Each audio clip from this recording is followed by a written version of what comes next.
Hello everyone and welcome back to the Great Book of Grudges. My name is Nathan and today we're going to talk about missing characters. I quite like this series and it lets me talk about some really cool characters that we're currently still missing in the Total War franchise. So today we're going to talk about the Dwarfs, because the Dwarfs, well, yeah, they need a lot of attention. Let's be very honest there. They've had 2 reworks and yeah, they still don't pair up very well, do they? It's an unfortunate case, but the fact is, let's be honest here, if they don't have a DLC coming, well, the attention is not going to focus on them.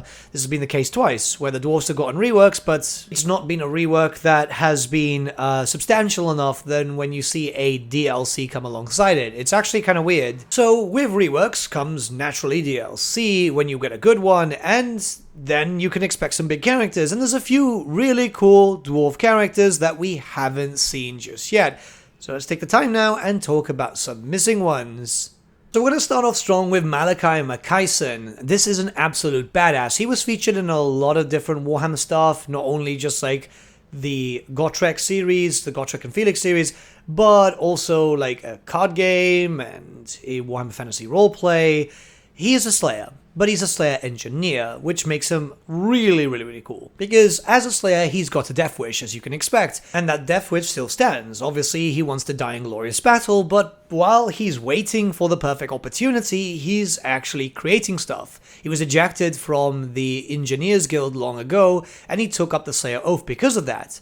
Mostly because he created a massive ship known as the Indestructible, which exploded because, yes. Since taking up the Slayer Oath, however, his efforts seem to be a lot better. He's actually the guy who created the Spirit of Grungi, a very massive and powerful thunder barge, something that's very heavily requested throughout the Total War fanbase, and also the infamous Goblin Hewer, a really cool unit from way back in the day, an awesome miniature. You can actually see Malakai on screen with the Goblin Hewer and his crew, which was usable during the Storm of Chaos campaign, one of the best supplements that Games Workshop ever released. And funny enough, you know, this is 6th edition stuff. Creative Assembly go back to 6th edition a lot. But if we're trying to get like a proper Engineers type of DLC, this would be the perfect one. The character didn't do too much in the future. He ended up in the Null's Gunnery School where he was teaching. You know, he does show up in a lot of books, like a big portion of the Gotrek and Felix series. And it's kind of funny that this character is just unknown by the fanbase a lot, because if we're going to get a Slayer DLC, this guy's the perfect one to lead. Have the Spirit of Grungi as a Regiment of Renown, get Thunderbarge units, get a Goblin Hewer unit, that would be freaking cool. This would also give us some sort of range Slayers, as obviously Malakai does use some guns, and it's not unknown from Slayers to use guns, it's just they prefer hand weapons. As there is a unit of Dwarf Slayer Pirates which use handguns and stuff, it's usually just to get into combat, but the idea is some range units for a Slayer army would be cool. That way you could actually theme your armies really well. You won't have the best range for sure, but it's still something, right? Plus, who doesn't want a batshit insane dwarf that takes his time to create all sorts of machinery that can and cannot backfire? It's essentially just like a Skaven, but a little bit with more finesse. Next, we're going to talk about Burloksson, another engineer, and keep in mind that it's not going to be all engineers, and the list isn't really by order of importance, it's just kind of characters that come up in my head as I'm thinking about it, because these are all really cool characters. Anyways, so Grim is another engineer, like I said, and what makes him very special is he's very young. In fact, if memory serves, he's actually the youngest dwarf to actually become a master engineer, and his talents do showcase. I mean, you can see his miniature, he looks pretty cool, very heavily armored, with lots of cogs and stuff. This is basically what served as the inspiration for the Kazador Overlords. That's an Age of Sigmar faction. But what makes him cool in Warhammer Fantasy is that he was really good at buffing up artillery pieces, range units too. This guy was like multi-purpose, and that's why some people actually did take him on the tabletop. He also had some cool weapons, right? So you have the Cog Axe, which is just absolutely powerful, and it can do a lot of damage. And like I said, he could also buff up your artillery pieces and stuff, so you already had some good benefits there. He also had a pretty cool type of range weapon known as the Grudge Raker, which is essentially a double-barrel shotgun. It's kind of funny when you think about that in the Warhammer Fantasy universe, but hey, we've already seen machine guns with rats and stuff, so a shotgun is not really out of the question. I'm a big fan. Like, if he was introduced in Total War Warhammer, I don't know if he would be a lord or a hero, same thing with Malakai. Either way, he could do very well as either a lord or a hero, because he would be multi-purpose. Like I said, he'd be up front, but he'd also be able to buff up your stuff. Your army would be very heavily focused on just buffs in that case. Like, we already have master engineers in-game, but this would be a lot stronger, plus unique model is always really cool, especially when it comes to characters. And let's be honest, who doesn't want a character with a shotgun blasting Skaven into bits? I mean, that just sounds like absolute amazing time. Hell, the lore even states that his double-barreled rifle, which is essentially that shotgun, could kill a half a dozen greenskins with one shot. There's a lot of scatter there.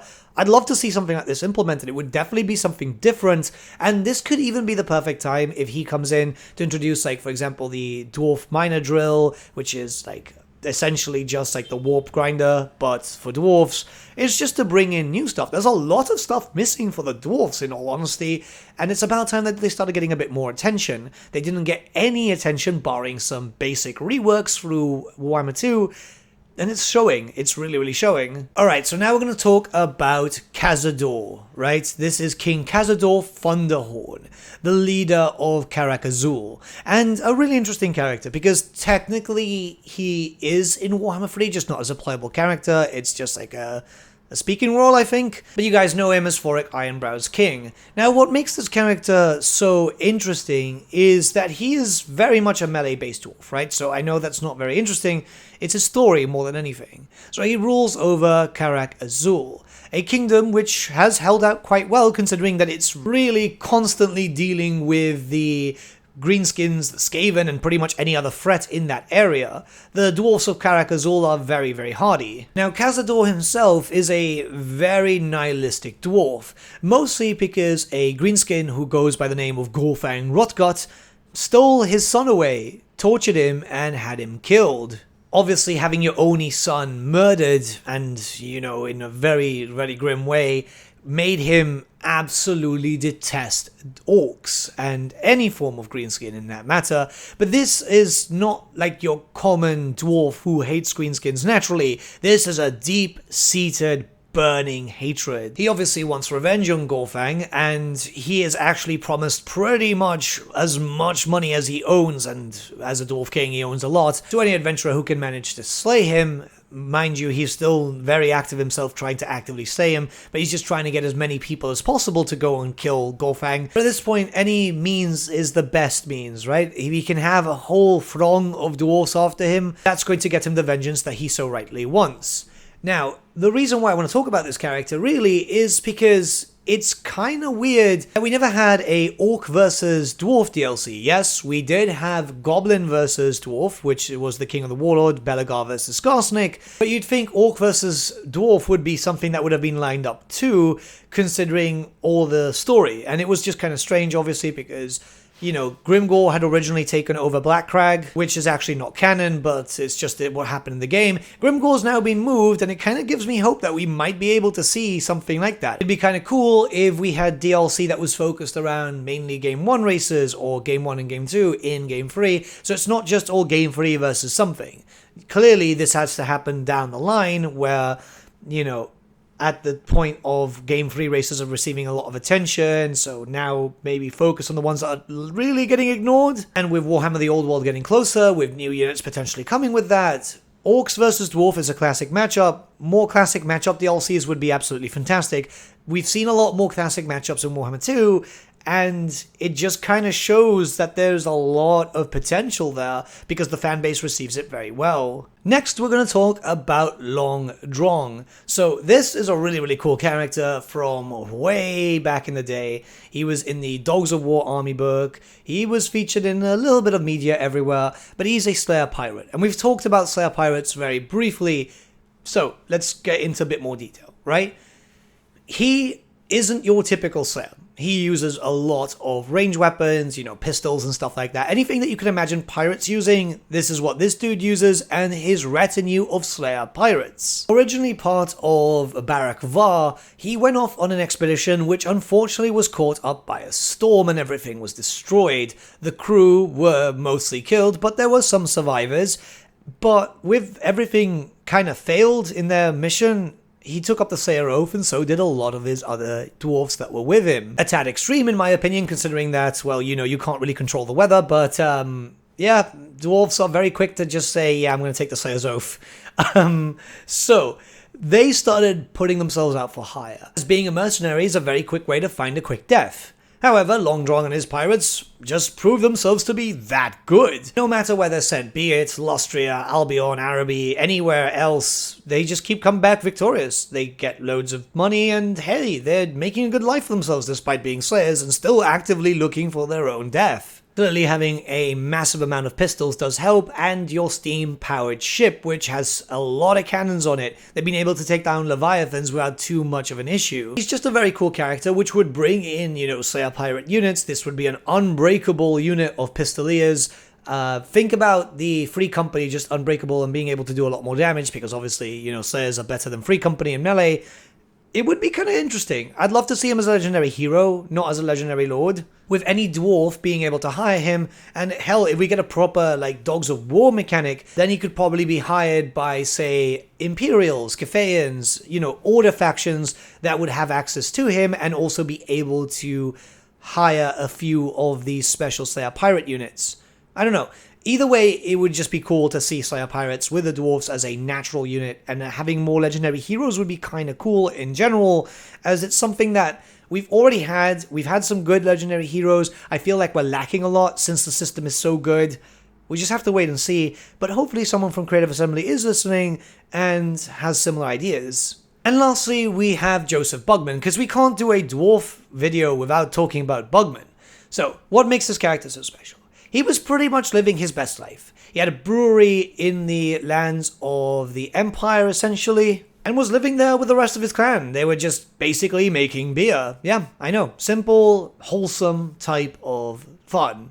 But this is Warhammer, and that doesn't really last, does it? So at a certain point in the timeline, Joseph was away from his brewery. This does actually happen with dwarfs, where they go on either diplomatic stuff, or in the case of Joseph, making deliveries, because, again, yeah, he was just living his best life. Anyway, so a greenskin war came and destroyed his brewery. This was mostly led by goblins, and it was a war to rival that of even Grom the Paunch. Not only was the brewery completely destroyed, but his beer was stolen too. This is for example, Bugman's Septuple X's, stuff which is so hard into the lore. It actually exists in real life, by the way. His beer is in Warhammer world, as that there is a Bugman brewery there where you can buy Warhammer-themed alcohol. So when Bugman returned and found out what was going on, he did what every other dwarf would do if this happened. He went absolutely mad and started going on in a pretty staunch crusade against the Greenskins, where he decided that as long as Greenskins exist, orcs, goblins, hobgoblins, any of the like, he would not rest until he absolutely eradicated them all. He didn't take the Slayer's Oath because he has no intention of dying. He just wants to absolutely get rid of all of them. And I think this is something that is really interesting for a character because, well, Bugman's just absolutely cool. He's always been in the lore. He's just always had a presence there. The fact that he just doesn't go away, even with Age of Sigmar happening and stuff, he's still referenced. He's still got his brewery. It's amazing. It's honestly amazing. This is a character that I'd love to see eventually come into the Total War series, but as a horde, maybe with something kind of different. Obviously, maybe in a quest to rebuild a brewery, attack loads of orcs and stuff. It would just be kind of interesting to see a dwarf horde faction. Now that we know that hordes can be done well, they just have to think about it. But I don't know. Bugman's just one of those characters which, again, you want the big names. You always want the big names in Total War Warhammer, and we're getting loads of the big names. But with the dwarves not receiving a lot of attention, don't get me wrong, Forik was awesome. There's a lot of potential for the future. I'd love to see characters like Bugman to bring something different, Malakai Makaisson to bring something different.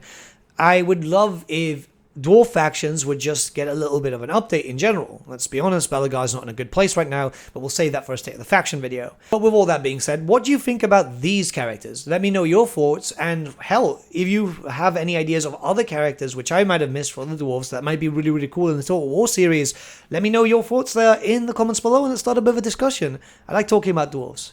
I've been actually building up some dwarves recently on the tabletop, so it's just kind of nice to, talk about it, which is kind of cool. The tabletop itself actually inspires me to create a lot of these videos, so when I'm painting up an army or building up an army or just writing lists, it just gives me ideas for videos in the future. It's great. But yeah, until then, I shall see you all again very, very soon. Have a good day.